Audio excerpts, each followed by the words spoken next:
Hello everyone, welcome back. Today we're going to be talking about the 36-yard zero. What is it? Why use it? Why is there confusion surrounding it?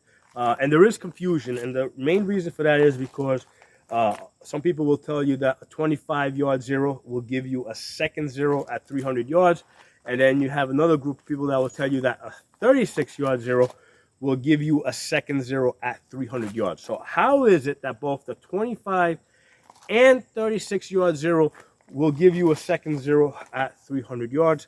And the answer is different length barrels and also different weight bullets, right? So in the military, you got some guys using 14.5-inch barrels. You got other guys using 20-inch barrels. So obviously the bullet's coming out faster on a 20-inch barrel. And then at different times, sometimes they're using 55-grain bullets. Other times they're using 62-grain bullets. I don't even know what they're using now, but that's also going to affect this, okay? So the best way to approach this is for me to tell you what my ARs do, my 16-inch barrels do with the ammunition that I use, which is usually a 55 grain, okay? So with the 55 grain and a 16-inch barrel, okay? So on this graph, first of all, so we know what we're looking at. This is my barrel, a barrel over here. This is a scope over here where my thumb is. This blue line is the line of sight, okay? And this pink line over here is the bullet path, okay? So when the bullet comes out, because the barrel is pointed slightly up, okay, it's going to come up, it's going to cross the line of sight, it's going to continue to rise, and at some point, gravity is going to pull it down, and you're going to get your second zero, okay? So that's how that works, okay? So with the 50-yard zero, which is what I generally use, your first zero is at 50 yards. At 100 yards, we're plus 4 inches, okay? And then at 200 yards, I get my second zero. And this is very convenient because 100 yards is a distance that is commonly shot at, okay? So if I'm shooting at a target, let's say the size of a head, if I put my dot here and I'm 4 inches up, 4 inches down, I'm still inside of the head. So that's why I think the 50-yard zero is a great zero. But the important thing here is not so much what I zero in initially, but what am I doing at 100 yards? And I'm going to keep coming back to that point. So I like the idea of at 100 yards, 4 inches up, okay, which means that out to 250 yards, I'm going to be 4 inches down. That's really good. That's something I can easily work with, okay? So with the 25-yard zero, first zero is at 25 yards. Okay, second zero is at 300 yards. At 100 yards, I am now 11 inches up, right? So over here at 100 yards, I'm 11 inches up, which means if I'm aiming, let's say here, right, at the bottom of the head, my bullets can still be going over the target, right? So I have to make a real conscious effort at 100 yards to be like almost at the neckline so I can get that headshot, okay? So that's one of the issues with the 25-yard zero is that at 100 yards, which is a very common shooting distance, you know, if you're aiming, let's say, at the nose, you're going to go over the head, okay? With the 36-yard zero, now if you notice the 36 is kind of halfway between the 25 and the 50, okay?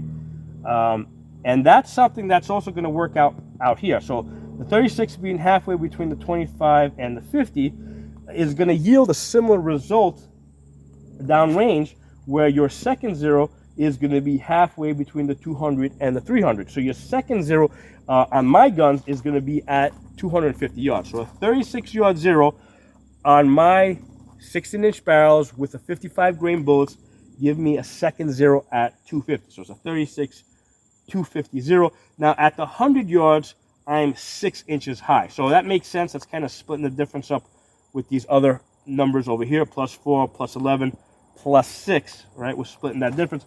So how do I feel about that? Well, again, if you're only seeing ahead, you put your dot here 6 inches high, you kind of really like almost, you know, you're kind of hitting the scalp line over here.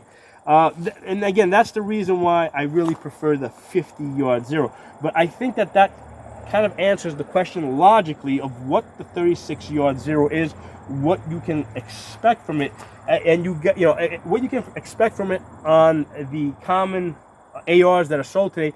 which is a 16-inch barrel. Okay, now of course if you got a 20-inch one, things are going to be a little bit different. And here's the thing: when I'm sighting in my rifles, right? When I'm sighting in my ARs, what I typically use is I'll typically zero in at 50 yards, right, just as a starting point, and then I go out to 100 yards, and I'm like, okay, where do I want to be at 100 yards? And I really like this idea of being 4 inches high at 100 yards. Now, why not do a bullseye at 100 yards, right? Why, if 100 yards is so important, why not just zero in at 100 yards? Well, the problem with that is that if you zero in at 100 yards, the bullet doesn't rise much past that. So when you get out to, let's say, 300 yards, you're now about 2 feet low. Okay, so you're really low when you get out to 300 yards. So I want to have enough elevation at 100 yards so that the bullet has room to drop, and I can still be accurate out to 200 yards and 250 yards. So that's why I don't use a 100-yard zero. Most guys don't use a 100-yard zero on the red dot. They'll typically use either a 50, a 25, or a 36. I would probably use a 25-yard zero if I was out in the desert and I was more concerned about hitting things at 300 yards. However, out here in the woods, I mean, I have to clear a path just so I can shoot 100 and 200 yards, right? You're not going to easily be able to shoot past 100 yards in the woods. So that's why I'm more concerned with my shooting inside of 200 yards. But I want to go +4 to give myself just a little bit more room so I can shoot out the distance. So I can get that second zero at 200 yards. I can easily get out to 250 yards, because at 250 yards, I'm just 4 inches low, which is fine. 250 yards, I put the dot here. I'm impacting here. That works great.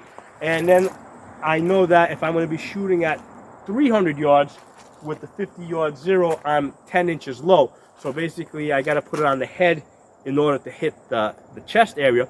But the thing, in my line of thinking, it's more important to be accurate at close distance, and not just accurate, but I mean quickly accurate. Like just to be able to put the dot on a target, pull the trigger at closer distances, because we have less time to make calculations, right? To think about, what the holdover needs to be, whether it's over or under.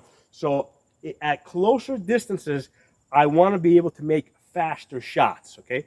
If I'm shooting at something at 300 yards, okay, if I have a threat at 300 yards, I'm more concerned with getting behind cover than I am of immediately returning fire, because I have the time to do that. And then also I have the time to think about like what elevation adjustment I need to make. So at 300 yards, basically I got aim at the head to hit the chest, or if all I'm seeing is a head, and I'm probably not going to see that at 300 yards, so that's not even a shot that I can take. But if I did know where the head was, basically I got to go about 10 inches above that. But at 300 yards, I've got the time to think about that, okay? Whereas if I got, if I have to make a shot at 100 yards, that has to be done a lot quicker. But I hope that answers everybody's question about what the 36-yard zero is, right? And it's going to be different things on different length barrels, and that applies to everything, even your 50-yard zero and your 25-yard zero. It's going to be different depending on what length barrel you have and how heavy your bullet is. But generally speaking, with my barrels, with my 16-inch barrels shooting 55 grain bullets, a 50-yard zero gives me a 200-yard second zero, 25, 300, and then 36, 250. Okay, that's how my zeros tend to line up, and I think that's what's going to happen for more of you guys. But like I said, I generally let's put it this way: when I'm zeroing in an AR that has a 7.5-inch barrel, right, a 7.5-inch barrel, what I will typically do is I'll get a 50-yard zero, right, and then I'll go out to 100 yards. That's some noise going through here. Motorcycle, get out of here. All right, motorcycle's gone. All right, so if I'm zeroing in with an AR that has a 7.5-inch barrel, I'll get a quick rough zero at 50 yards. And the only purpose of that is to get me on the paper at 100 yards, right? And then what I'll do is, okay, great, 100 yards now. I want to be 4 inches high, right? So regardless what the length of my barrel is, I know I want to be 4 inches high at 100 yards, and that's what I'm going to fine tune myself to. Okay, so if you feel that you want to be 11 inches high or 6 inches high, I think that that's the level, that's where you really got to adjust at 100 yards where you want to be, so that you can accurately hit a target out to 100 yards and still have enough elevation in that so that the bullet can drop and you can still hit targets beyond that at 200 yards to 300 yards. Okay, so thanks for watching. Let me know what you guys think. Drop some comments below. I enjoyed the conversation we have, and we'll talk again soon.